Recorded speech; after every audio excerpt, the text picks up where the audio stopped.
일본 중부의 미에현에서 태어난 소녀가 있습니다. 바로 테라와 히로미. 2013년 15살 중학교 3학년 졸업식을 앞두고 있었던 히로미. 이 소녀에게 2013년 8월 25일 일요일은 특별한 날이었습니다. 왜냐? 매년 열리는 불꽃놀이 축제가 딱 이날 밤에 열릴 예정이었거든요. 이때가 여름 날씨였어요. 저녁이 돼도 그렇게 안 추워. 무조건 이 불꽃놀이 보러 가야죠. 친구들한테 바로 문자 날립니다. 야, 오늘 불꽃놀이 하는 거 알지? 나 그거 보러 가려고 하는데 같이 갈 사람 콜! 이때 친구들 거의 대부분이 같이 가기로 해요. 이날 오후 히로미는 집에서 혼자 출발. 지하철을 타고 5km 정도 떨어진 번화가에 위치한 한 쇼핑센터로 갔습니다. 여기서 친구들과 다 만나기로 했거든요. 불꽃놀이 축제는 저녁 7시부터 시작이었어요. 그런데 더 일찍 만난 거예요. 친구들과 좀 놀다가 가려고. 히로미는요, 친구들 만나 쇼핑몰 안을 돌아다니면서 시간을 보냈습니다. 그러다가 시간이 됐어. 야, 늦겠다. 얼른 축제 장소로 가자. 저녁 7시경 축제 현장에 도착을 했는데 사람이 얼마나 많았겠습니까? 우리 지금 벚꽃 축제만 해도 막 장난 아니잖아요. 온 지역에서 축제 소식 듣고 다 모여든 거예요. 많은 사람들의 양옆에는 다양한 노점들이 줄지어 서 있었고 맛있는 간식과 다양한 상품들이 판매되고 있었습니다. 얼마 지나지 않아 하늘에서 예정대로 불꽃놀이가 시작됐습니다. 사람들 막 소리 지르고 그냥 난리가 났어. 이 불꽃놀이는 밤 8시 30분경 끝납니다. 사람들이 점점 흩어지기 시작했어요. 하지만 히로미 일행은 집에 가지 않습니다. 좀 더 놀다 가고 싶어. 그렇게 밤 9시 55분이 돼요. 아니, 히로미가 중3, 이제 고등학생이 되는 소녀였어요. 그런 애가 밤 10시가 다 되도록 안 들어와. 엄마 아빠 하며 가족들 애가 안 타겠습니까? 이때 히로미의 언니가 바로 문자를 보내요. 야, 너 집에 안 들어와? 지금 시간이 몇 시인데 빨리 들어와. 이 문자에 히로미 답을 합니다. 이제 집에 갈 거야. 금방 갈게. 이렇게 문자하고 바로 가는 친구를 본 적이 없어요, 내가. 히로미 역시도 그랬습니다. 문자만 이렇게 보내고 더 친구들과 시간을 보냅니다. 그렇게 밤 10시 26분이 됐을 때 그때서야 히로미와 친구들은 집에 가기로 결정해요. 이들은 불꽃놀이 축제 근처에 후타다 역에 도착했습니다. 잠시 언급하자면 히로미의 집 근처 역은 아사히 역이었어요. 후타다 역에서 아사히 역까지는 그렇게 멀지 않습니다. 후타다 역에서 한두 정거장만 가면 도착하는 거리였어요. 다만 이 아사히 역에 도착해가지고 집까지는 조금 걸어야 돼. 밤 10시 30분경 이때 히로미와 친구들은 지하철을 타게 되는데 이때 언니한테 다시 문자가 와요. 너 아직까지 안 오고 뭐해? 어디야? 오고는 있어? 그러니까 이때 히로미 다시 답장을 합니다. 지금 집에 가고 있어. 지하철 탔어. 10시 33분경 열차가 아사히 역에 도착했습니다. 이때 히로미 친구들과 다 같이 내려요. 야, 오늘 불꽃놀이 너무 재밌지 않았냐? 수다를 떨면서 다 같이 천천히 집 방향으로 걸어갔어요. 밤 10시 45분경 일행은 슈퍼마켓 근처에 도착했습니다. 이 화면에 4차선 길목에서 이제 갈라져요. 히로미 집만 왼쪽이야. 다른 친구들은 다 오른쪽. 그래서 이때 안녕, 내일 봐. 히로미 혼자 집 방향으로 걸어갑니다. 늦은 밤이라 도로에는 가로등만 켜져 있었어요. 그래서 도로 길목에 가시거리가 넓지 않았고 도로에 사람 자체가 거의 없었습니다. 조용한 거리를 혼자 걷게 된 히로미.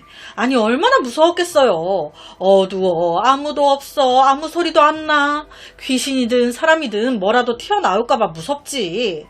그러니까 이때 히로미가 친구한테 문자를 보낸 거예요. 그때의 시간이 밤 10시 55분이었습니다. 나 지금 걸어가고 있는데 나 혼자 있어. 개 무서워. 이게 히로미의 마지막 연락이 돼버렸습니다. 히로미, 이렇게 그냥 흔적도 없이 밤속으로 사라져버렸어요. 히로미의 언니는요, 애가타게 집에서 동생을 기다렸습니다. 그런데 왜 안 오냐고. 참다 언니가 밤 11시 17분이 됐을 때 다시 연락해요. 야, 너 지금 장난하냐? 그런데 애가 메시지를 안 읽어. 그러니까 이 언니가 전화 건 거예요. 그런데 전화도 안 받네? 처음에 언니는요, 10시 반쯤에 자기가 히로미한테 언제 오냐 문자를 했었단 말이에요. 그때 히로미가 친구들과 지하철 탔다고 그렇게 말을 했단 말이죠. 그러니까 친구들과 아직까지 같이 있어가지고 수다 떨고 노느라 전화 온지도 모르는 건가? 하지만 그것도 한두 시간이지. 밤 12시가 넘어도 안 들어와. 연락도 계속 안 되고. 이건 아니잖아요. 걱정이 되기 시작한 언니는 바로 히로미와 같이 축제에 갔었던 친구들에게 연락을 했습니다. 그런데 이 친구들 하는 소리가 내 동생이랑 벌써 헤어져서 다 집에 돌아갔대. 그때서야 불길한 느낌이 든 가족들 다 나와서 히로미를 찾기 시작했습니다. 하지만 역으로 가도 히로미를 기억하는 사람도 없고 히로미가 걸었을 도로엔 그냥 사람 자체가 없고 가족들이 불꽃놀이 현장까지 가봤어요. 그런데 남은 건 노점 가게들 몇 개밖에 없어. 그렇게 시간은 이틀이나 흘러버립니다. 8월 27일 전단지까지 다 뽑아서 가족들이 번화가로 나왔어요.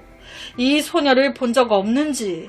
그런데 이것 또한 별다르게 단서가 나오지 않습니다. 그러니까 이때서야 우리 힘만으론 딸을 찾을 수 없겠다. 아버지가 경찰에 신고를 해요. 실종자 히로미는 15살 중학교 3학년이었습니다. 가족들이 실종 신고했을 때는 이미 히로미가 사라진 지 이틀이나 지난 상태였어요. 뭔가 불길한 느낌이 많이 드는 상황인데 경찰은 바로 히로미의 친구들과 가족들을 조사, 히로미가 실종된 밤의 시간대와 동선을 대략적으로 파악했습니다. 제일 먼저 히로미가 친구들과 내렸던 아사히역, 여기 CCTV 확인 들어가요. 히로미가 밤 10시 33분에 지하철에서 내렸고 약 1분 후 아사히역 감시 화면에 나타난 것을 확인했습니다. 히로미와 함께 있었던 친구들 말에 따르면 아사히역을 다 같이 나와가지고 거기서 약 700m 떨어진 슈퍼마켓 근처에서 히로미와 헤어졌다. 이후에 히로미는 혼자 집으로 이제 걸어갔다. 그렇다면 히로미가 실종된 장소는 슈퍼마켓 근처 집으로 가는 이 길목 중에 하나겠죠. 이 문제의 길목에 있는 모든 CCTV 확인 들어갑니다. 이 길목에 CCTV가 여러 개 있었어요. 그런데 그 영상들 속에 히로미의 모습을 찾는데 시간이 꽤 오래 걸렸습니다. 그래서 동시에 경찰은 슈퍼마켓 근처에서 히로미의 집까지 이 사이에 있는 집들, 가게들, 근처 주민들 탐문수사 진행하고요.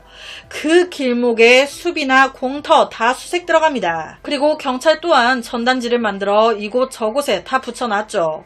다행히도 얼마 안 가 목격자가 나타납니다. 그날 밤 슈퍼마켓에서 300m 떨어진 거리에서 혼자 걷는 여학생을 봤다는 거예요. 그런데 그 여자애가 히로미가 맞는진 모르겠어.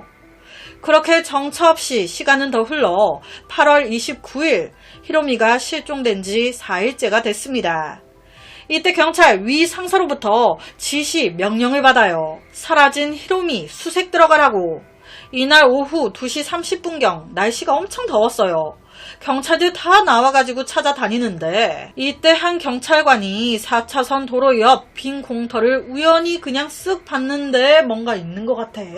이 공터는 주거 지역과 약간의 거리 두고 있었고 도로 안은 울창한 나무들로 가로막혀 있었습니다. 그 울창한 나무 사이로 뭔가가 느껴졌던 거예요. 나무를 헤치고 들어갔더니 뭐였겠습니까? 한 여성이 등을 대고 누워있네. 이미 얼굴은 창백해질 창백해져서 사망한 상태였습니다. 당시 여성은 속옷만 입고 있었고요. 시신 옆에 핸드폰이나 가방 같은 건 전혀 없었습니다. 시신만. 당연히 사라진 히로미였어요. 주목해야 할 점은 이 히로미의 입가에 피가 묻어 있었고 팔에 멍이 있었다는 거예요.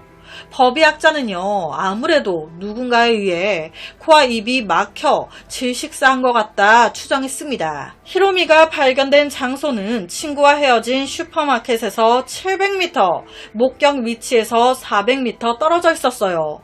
시신이 발견된 지금 경찰은 더 정밀한 수색에 들어갑니다. 그 결과 현장 근처에 숨겨진 위치에서 히로미가 그날 가지고 있었던 지갑과 핸드폰을 발견해요. 그런데 그 지갑 안에 돈은 모두 사라진 상태. 히로미의 핸드폰을 딱 켰을 때 10시 55분 히로미가 친구들한테 보낸 메시지가 보였어요.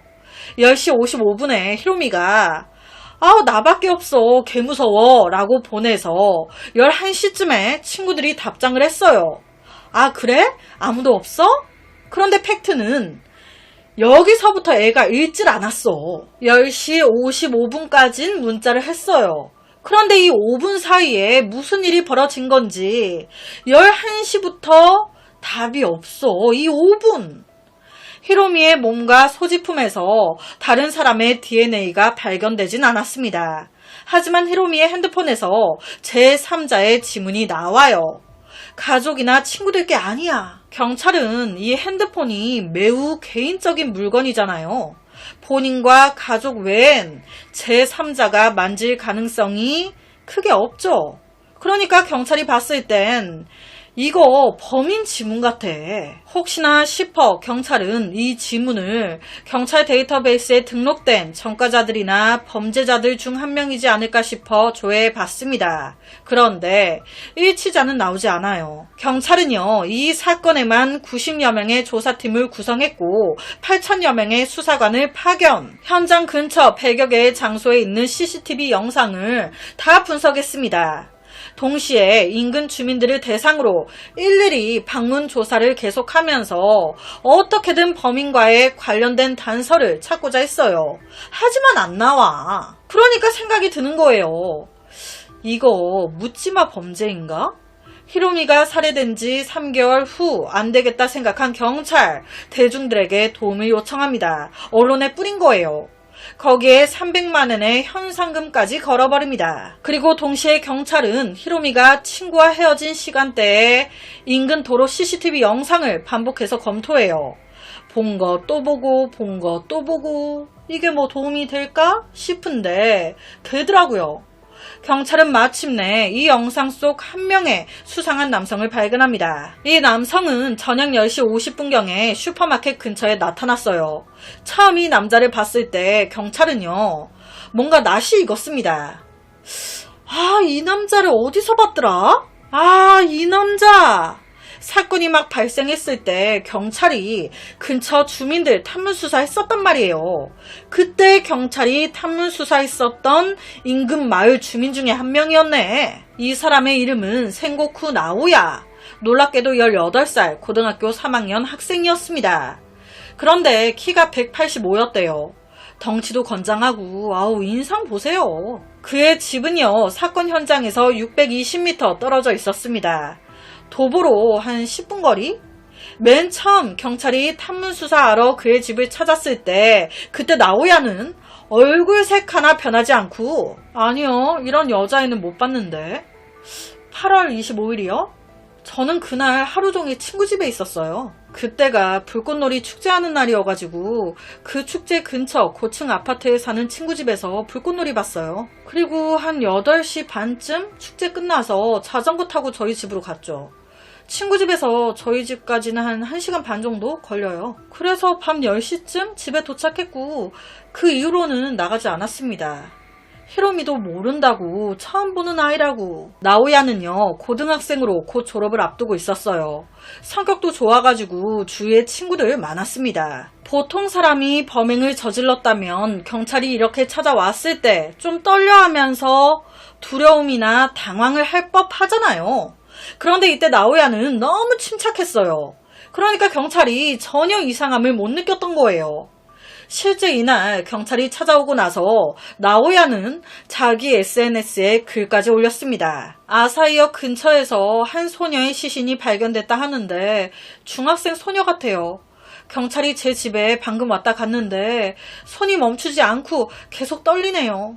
나오야는 100% 이 사건과 관련이 없어 보였고 오히려 자기 집 근처에서 이런 일이 발생했다면서 굉장히 놀라워하고 두려워하는 듯 보였습니다. 경찰이 사건을 조사하느라 분주한 동안에도 그는 평소처럼 학교에 가서 수업 듣고 하면서 평온하게 보냈어요. 그냥 아무 일도 없었어. 하지만 경찰은 분명히 봤거든요. 저녁 10시 50분에 슈퍼마켓 근처에 있는 나오야를. 이 나오야 분명히 탐문수사 때 경찰한테 뭐라고 했습니까? 10시쯤 집에 와서 안 나갔다고 했어요. 거짓말을 했네? 왜 했지? 캥기는 게 있으니까 했겠죠. 경찰 3월 2일 바로 나오야를 체포합니다. 그리고 지문 먼저 채취해요. 왜? 히로미의 핸드폰에서 제3자의 지문이 나왔었잖아요. 이거 바로 비교 들어간 거예요. 결과는 일치! 처음에 이놈은요, 억울하다고 난리 쳤어요. 그런데 지문이 나왔어. 히로미와 모르는 사이라며. 그런데 왜 히로미 핸드폰에서 네 지문이 나오니 이 새끼야? 이게 말이 안 되잖아. 여기서 지가 뭘 얼마나 버티겠습니까? 죄송합니다. 결론은 집에 가는 길에 혼자 걷는 히로미를 본 거예요. 발정이 난 겁니다, 이 새끼가. 그래서 저항하니까 때리고 별짓 다 하고 죽인 거예요. 그 후에 금품 뒤져 돈 가져가고 시신을 버려놨던 겁니다. 지가 다 해놓고 경찰 오니까 모른다면서 태연하게 SNS에 글까지 적고 경찰이 왔다가 돌아갔잖아요. 이때 무슨 생각을 했을까요? SNS에 글 적을 때 무슨 생각을 하면서 적었을까? 히로미가 살해된 지 1년이 지나 이 재판이 시작됐습니다. 와, 얼마 나왔는지 아세요? 대박이에요. 센고쿠 나오야 징역 9년 이하의 징역형이 나왔습니다. 고의 살인죄 인정이 됐는데 9년 이하가 나왔어요. 왜 이따구로 나온 거지? 우리나라나 해외나 그놈의 촉법 소년, 성인이 아니니까. 당시 이놈 18살이었어요. 일본 법상 20살이 아니라고 경미한 판결이 나와버린 겁니다. 와, 이건 아니지. 죽은 피해자가 더 어린데. 검찰 바로 항소해요. 나오야의 형기를 늘려주고 피고가 피해자에게 7,700만엔 하나로 약 7억 6천만원 정도의 위로금을 지급해줄 것을 요구합니다. 그렇게 2심이 진행되는데 결론은 짜증나요. 원심 유지. 징역 9년 이하. 끝. 못해도 18년, 28년이라도 나와야 되는 거 아닙니까? 아니 왜 법까지 가해자 편이야 왜? 히로미의 가족분들 진짜 열불이 터졌을 것 같아요. 히로미는 중학교 졸업식을 앞두고 있었어요. 졸업식 참석에 기대하고 있었고 고등학생이 될 생각에 또 엄청 기대하고 있었대요. 낙천적이고 명랑했던 한 소녀가 친구들과 불꽃놀이 보러 갔다가 한 악마를 만나 삶이 끝나버렸습니다. 저녁 늦게는 남녀노소를 불문하고 다 위험합니다. 특히나 사람 없는 그런 길가, 도로, 골목은 남자, 여자, 노인, 아기, 아이 다 조심해야 돼요. 1시간 30분 전까지도 불꽃놀이 같이 보고 놀던 그 친구가 한순간에 죽었대. 만약 경찰이 끈질기게 CCTV를 확인하면서 수사하지 않았다면, 포기해버렸다면 이놈은 좋다고 하면서 또 누군가를 죽였겠죠. 오늘 제가 준비한 사건은 여기까지입니다. 어떻게 들으셨나요? 매일 저녁 10시 25분 모미지 업로드, 구독과 좋아요, 그리고 새로운 영상이 업로드 될 때마다 띠링띠링 알려주는 알람 설정까지 한 번씩 부탁드립니다. 내일 저녁 또 다른 사건으로 찾아뵙겠습니다. 내일 봬용.